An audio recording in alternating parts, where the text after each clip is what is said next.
پرسیارێک لە ئێوە دەکەم کێ لە ئێوە پێی خۆشە لەگەڵ خوای گەورەدا بازرگانی بکات؟ بێگومان بەڵام بازرگانیەک تیجارەتێک کە بە هیچ جۆرێک زەرەر و زیانی تێدا نییە، چونکە لەگەڵ خوایەکی دەوڵەمەند و سەخیدایە.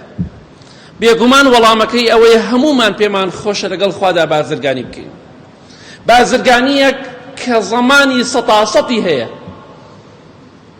دەیوەرن بە ئەم بازرگانیە بکەین، دوای ئەوەی کە زانیمان ئەمە بازرگانیەک و کەسابەتێکی بە قووەت و بەهێزە، ئەگە دوای ئەوش هەر نەمان کرد بەڵگەی لەسەر خراپێتی ئێمە. خوای گەورە میهرەبان دەفەرمێ ئین الذین یەتلون کتاب الله، ئەو کەسانەی کە قورئانی پیرۆز دەخوێننەوە کە فەرمایشتی خوای گەورەیە، ئەوانە چین؟ یەرجون تیجارەتەن لەن تەبور، لەن تەبور. ئەوانە بەڕاستی بازرگانیەک دەکەن کە بە هیچ جۆرێک زەرەر ناکەن، خەسارەت نابە. خەسارەتمەندی لە بازرگانی دانیە کە لەگەڵ خوادا بکرێ. لە دنیادا کەسابەت دەکەی، قازانج دەکەی، زەرەر دەکەی.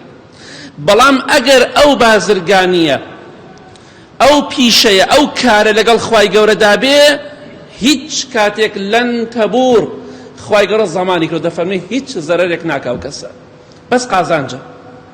ئەویش بەوەی ئین الذین یەتلون کتاب الله، قورئانی پیرۆز بخوێنیتەوە. ئایا ئامادە لەگەڵ خوای گەورەدا بازرگانی کەی بە قورئانی پیرۆز بخوێنیتەوە؟